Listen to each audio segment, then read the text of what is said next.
খুলনা জেলার জামিরা ইউনিয়নের ফুলতলা উপজেলায় ধোপাকলা দাসপাড়াতে দুদিনব্যাপী এক যজ্ঞ অনুষ্ঠানের আয়োজন করা হয়েছে। এই যজ্ঞ অনুষ্ঠানটি হলো সন্তোষ গোস্বামীর বাড়িতে। স্বর্গীয় সন্তোষ গোস্বামী তিনি একজন গোস্বামী ছিলেন। তিনি সেই 1973 সাল থেকে এই যজ্ঞ অনুষ্ঠানটা চালিয়ে যাচ্ছেন।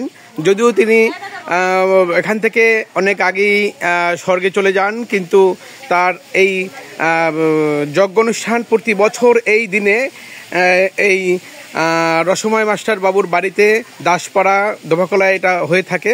এটা একটা চলমান কার্যক্রম, এটা চলতেই থাকবে। যেহেতু এখানে বড় বড় সাধু সন্ন্যাসীদের আগমন হয়, এই সাধু সন্ন্যাসীরা আজকের এই দিনে এখানে এসে একত্র হয়ে তারা ধর্মীয় আলোচনা করেন এবং অনেক ডাঙ্গা এবং অনেক দল এসে এখানে বাদ্যযন্ত্র নিয়ে ধর্মীয় অনুষ্ঠান করে থাকেন। তো এটি একটি প্রতি বছর যেহেতু অনুষ্ঠানটি হয়ে থাকে, এই অনুষ্ঠানটি উপভোগ করার জন্য বিভিন্ন অঞ্চল থেকে, বিভিন্ন এলাকা থেকে সনাতন ধর্মের লোকজন এই আমাদের দাসপাড়াতে চলে আসে। সেই যজ্ঞের আয়োজন করার জন্য এলাকার বউরা এবং বাহিরের থেকেও আমাদের কিছু মেহমান আসছে, যারা এই যজ্ঞ অনুষ্ঠানে যে খাবার দাবারের ব্যবস্থা করা হবে সেই খাবার দাবারের জন্য যে সমস্ত সবজি দরকার, অর্থাৎ এখানে আমরা নিরামিষ ভুজি, সবাই নিরামিষ খাওয়ার জন্যই মূলত এই আয়োজনটা করা হয়েছে। তো নিরামিষ খাওয়ার জন্যই এই সবজি এবং খিচুড়ি সাথে বেশ কিছু তরকারি এর ব্যবস্থা করা হয়েছে।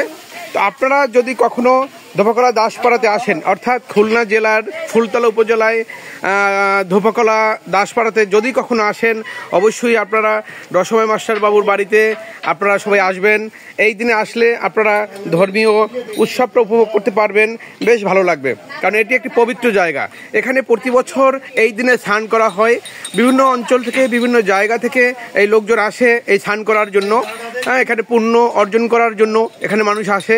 কারণ ভগবান ভক্ত যারা আছে তারা এই অঞ্চলে এসে এই দিনে স্নান করে পূর্ণ হয়ে মনের বাসনা পূরণ করার জন্য তাদের মানত দিয়ে থাকেন। তো আপনারা যদি কখনো এখানে আসার প্রয়োজন মনে করেন একটি পবিত্র জায়গায়, পবিত্র ভূমিতে, তাহলে আপনাদেরকে আসার জন্য আমরা আহ্বান জানাচ্ছি। এই বছর আপনারা আসবেন প্রতি বছর এই দিনটিতে। ধন্যবাদ সবাইকে। আবারও কোনো এক পর্বে দেখা হবে। ভালো থাকবেন, সুন্দর থাকবেন, সুস্থ থাকবেন এই কামনা করি।